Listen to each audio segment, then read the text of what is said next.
Olá! Com essa aula, nós iniciamos a unidade 2 da nossa disciplina. Nessa unidade, o nosso objetivo é estudar os conceitos básicos de probabilidade e também as variáveis aleatórias associadas aos conceitos probabilísticos. Esses slides são baseados no capítulo 4, 5 e 6 do nosso livro-texto. Bom, então para a gente entender um pouquinho por que a gente estuda a probabilidade e onde que ela se encaixa no conceito da estatística, vamos lembrar o que a gente estudou na unidade 1. Na unidade 1, nós estudamos medidas associadas a amostras, ou a uma população inteira, mas vamos pensar no caso que a gente tem uma amostra de uma população. Então, a partir de um subconjunto da nossa população, a gente extraía as medidas descritivas, como, por exemplo, média, mediana, desvio padrão, construir histogramas, fazer organizações. Então, a partir dessas informações da amostra, o nosso objetivo agora é verificar se essas informações que a gente tem para a amostra são verdadeiras ou podem ser de alguma forma generalizadas para a nossa população. A parte da estatística que estuda sobre esse processo de generalização é justamente a inferência estatística, que é o nosso assunto da unidade 3. A inferência estatística é que se utiliza dos conceitos da probabilidade para poder fazer esses processos de generalização. Isso porque a escolha da nossa amostra é em si um processo probabilístico. Eu poderia ter escolhido amostras diferentes da minha população. E dependendo das amostras que eu extraio da minha população, pode ser que as medidas associadas a essas amostras sejam diferentes. Então, a estatística usa a probabilidade justamente porque a escolha de uma amostra é em si um processo probabilístico. Bom, então na unidade 1, nós estudamos como conhecer a variabilidade de um processo com base nas observações das variáveis pertinentes. Então, por exemplo, nós colocávamos a pergunta da nossa pesquisa, quais eram os objetivos geral e específico da nossa pesquisa, e a partir desses objetivos nós fazíamos as observações. E a partir dessas observações, a partir desses dados, nós calculávamos, por exemplo, as medidas descritivas para tentar dar mais informação, entender um pouco melhor esses dados que foram levantados. O nosso objetivo na unidade 2 é trabalhar com processos que envolvam variabilidade, que envolvam aleatoriedade ou incerteza. Então, por exemplo, quando eu lanço um dado, vamos pensar no caso mais clássico de probabilidade.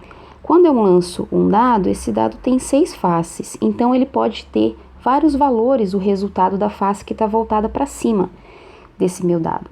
Então, ele é um processo onde eu conheço todos os resultados possíveis, onde eu conheço quem são os valores possíveis para a minha variável, mas mesmo assim eu tenho um processo de incerteza, porque a cada lançamento do meu dado eu posso ter um resultado diferente. Então, o objetivo da probabilidade, desse estudo de probabilidade, é buscar construir modelos matemáticos. Modelos matemáticos a gente pode entender como fórmulas que facilitam a análise e, a partir dessa análise, a tomada de decisões. Esses modelos matemáticos, quando eles estão associados a processos de variabilidade, aleatoriedade e incerteza, são chamados de modelos probabilísticos e eles se baseiam na teoria das probabilidades. Para esse contexto, a gente vai estar considerando as definições clássicas de probabilidade. Probabilidade também pode ser estendida aí para... tem outras definições, mas a gente vai trabalhar só com as definições clássicas de probabilidade. Bom, o objetivo aqui é, dado que eu tenho muitos resultados possíveis, que eu tenho uma pergunta onde a resposta dessa pergunta, as possíveis respostas são conhecidas, mas eu não sei exatamente qual das respostas eu vou obter, o que a gente está querendo estudar aqui é justamente o processo de tomada de decisões. Ou seja, a partir de diferentes cenários, eu decidi eventualmente qual cenário é mais favorável ou qual cenário é mais lucrativo ou mais vantajoso para os objetivos da minha pesquisa ou para os objetivos do meu levantamento. Então vamos pensar o seguinte: quando eu tenho o processo de tomada de decisões, eu tenho basicamente 2 aspectos. As pessoas tendem a tomar decisões em função dos fatos que têm maior probabilidade de acontecer. Então, uma pessoa mais conservadora, vamos dizer assim, a tomada de decisões é feita a partir a gente vai escolher aquela situação que tem mais probabilidade de acontecer. Então, por exemplo, se o céu está nublado, então significa que há uma chance considerável de chover. Então, uma pessoa precavida vai pensar em levar um guarda-chuva ao sair de casa. Um outro exemplo: se uma determinada família há muitos casos de doença cardíaca, então a gente pode imaginar que existe uma maior chance de pessoas daquela família terem algum problema cardíaco. Então, uma pessoa precavida vai fazer mais exames preventivos justamente para perceber se existe essa possibilidade dela ter esse problema cardíaco. Porém, existe incerteza nessas decisões. Por quê? Existe uma incerteza inerente. Essa palavra inerente significa que é uma incerteza que faz parte do processo. A gente não tem como retirar essa incerteza do processo. Então, existe uma incerteza inerente às decisões que podem ser tomadas para um determinado problema. Então, por exemplo, pode estar muito nublado, mas pode ser que não chova, pelo menos durante o período que a pessoa esteja fora de casa. Então, mesmo que exista uma chance muito grande de um determinado evento acontecer, existe uma probabilidade, porém pequena, que ele não aconteça. Então, a gente tem isso como um possível resultado do nosso evento aleatório. Ou naquele exemplo da doença cardíaca, apesar de eu ter vários precedentes familiares, uma pessoa pode viver a vida inteira sem ter qualquer problema cardíaco. Então, quer dizer, eu tenho vários cenários, alguns são mais prováveis do que outros. O que a estatística, o que a probabilidade faz, é justamente tentar quantificar essa incerteza para que a pessoa que tenha que tomar essa decisão possa tomar uma decisão mais informada e com valores mais palpáveis, podemos dizer assim. Então, esses dois aspectos, que a gente toma decisões baseados na maior probabilidade e que existe esse processo de incerteza nas decisões, a gente quer quantificar essa incerteza associada a cada fato. Isso vai fazer com que as tomadas de decisões se tornem mais fáceis ou pelo menos mais informadas, né?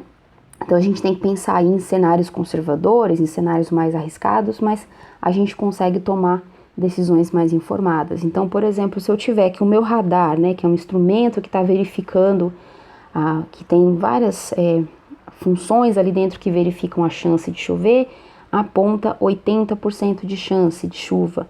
Ou, por exemplo, né, se eu consigo fazer um teste que me diz que aquela família tem um gene que acarreta 70% mais chance de desenvolver doença cardíaca. Então, a gente continua a ter esse aspecto aleatório, esse aspecto de variabilidade, mas agora eu sou capaz de quantificar essa aleatoriedade, quantificar a possibilidade de um determinado cenário acontecer ou não. E é justamente nessa hora que a gente quer quantificar essas incertezas que aparecem então os nossos modelos probabilísticos, ou seja, um conjunto de informações matemáticas que vão ser capazes de dar valores numéricos para essas possibilidades. Então, a teoria das probabilidades é justamente o que permite quantificar essa incerteza associada a cada processo e consegue dizer para a gente qual é a chance, qual é a probabilidade de um determinado acontecer ou não. Então, esses modelos são associados justamente em processos onde existe algum tipo de incerteza ou variabilidade, certo? Então, um modelo probabilístico ele tem que estar associado a algum processo de incerteza. Vou dar um exemplo de um processo que não é incerto. Vamos supor que você está em cima de um prédio e você lança uma bolinha com determinado peso conhecido, essa bolinha cai até chegar no chão. Esse é um processo determinístico. Por quê? Porque se eu repetir esse experimento 1, 2, 3, 4, quantas vezes eu quiser, nas mesmas condições, obviamente, o tempo que a bolinha vai levar para chegar até o chão tem que ser o mesmo, a menos, claro, de erros de arredondamento, né, erros de precisão de máquina, né, erros que podem acontecer do processo, mas o tempo que essa bolinha vai demorar para chegar no chão tem que ser exatamente o mesmo. Então, esse é um tipo de processo que a gente chama de determinístico. Eu posso repetir esse processo várias vezes, o resultado é sempre o mesmo. Quando eu faço o lançamento de uma moeda, por exemplo, daí o resultado já não é mais o mesmo. Vou colocar assim, cara e coroa. O resultado já não é mais o mesmo. Por quê? Porque eu tenho a possibilidade de sair cara ou coroa. Então, aqui eu tenho um processo que é determinístico e aqui eu tenho um processo que é probabilístico ou um processo aleatório, certo? Então, é nesses tipos de processos que a gente conhece os resultados possíveis, mas a gente tem essa variabilidade, essa possibilidade de eu ter resultados diferentes, que aparecem então os modelos probabilísticos. E dentro de um modelo probabilístico, dentro de uma situação que envolve variabilidade, a gente considera um determinado experimento aleatório e a partir desse experimento a gente constrói então o modelo probabilístico. O experimento nesse exemplo que eu dei seria justamente o lançamento da moeda. Então vamos definir certinho o que é o modelo probabilístico, o que a gente precisa para ter um modelo probabilístico e definir alguns conceitos que a gente vai estar utilizando durante essa unidade e também quando a gente vai falando de inferência estatística.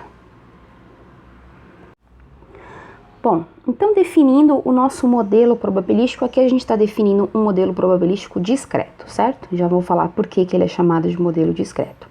Então a primeira coisa é a gente definir o nosso experimento. Aqui, por exemplo, eu estou definindo o experimento como sendo o lançamento de uma determinada moeda.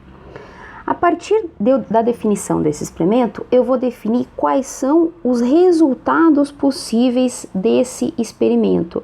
Então, aqui é que está associado o discreto, porque quando eu digo a definição dos resultados possíveis, significa que eu vou ter uma quantidade discreta de resultados, uma quantidade contável de resultados possíveis. A partir desses resultados, eu vou definir uma regra matemática que me forneça a probabilidade, a chance de cada um desses resultados acontecer. Então, vamos imaginar essa situação aqui. Lancei uma moeda. Quais são os resultados possíveis? O resultado de sair coroa, o resultado de sair cara, e aqui a gente tem uma brincadeira de que o resultado que a moeda fica em pé, ou então que passa um pássaro e leva a moeda para longe da gente. Né? Então, quando a gente vai definir um modelo, a gente vai ter que colocar os resultados, né, realistas, vamos dizer assim, os resultados possíveis. Aqui é só mesmo uma brincadeira para dizer que a gente deveria e poderia considerar outras possibilidades de resultado para o lançamento de uma moeda. Então, a partir do lançamento dessa moeda, eu vou então quantificar a probabilidade de cada um desses resultados acontecerem. Qual é a probabilidade, qual é a chance de, ao lançar uma moeda, eu obter o resultado cara? Vocês conseguem me dizer qual que é essa probabilidade? Bom, o lançamento de uma moeda é um experimento aleatório mais simples, né, e mais discutido aí que a gente conhece. Então, nesse caso, a probabilidade de sair cara, a gente sabe que é 50%. E a probabilidade de sair coroa, tentar desenhar uma coroazinha, a gente sabe também que é 50%. Por quê? Porque eu tenho dois resultados possíveis. Então, ou sai cara ou sai coroa. E se a gente considerar que a nossa moeda é o que a gente chama de uma moeda honesta, ou seja, não é uma moeda viciada, não é uma moeda que um resultado tenha mais tendência do que o outro, a gente sabe que a chance é metade de chance de sair cara, metade de chance de sair coroa. Então, a partir de agora, a gente vai falar um pouquinho sobre as definições, alguns conceitos básicos da probabilidade, e a gente vai fazer alguns exemplos e definir, então, qual é a probabilidade para alguns experimentos aleatórios bem clássicos, como o lançamento de moedas, lançamento de dados e retirada de cartas de baralho. Até lá!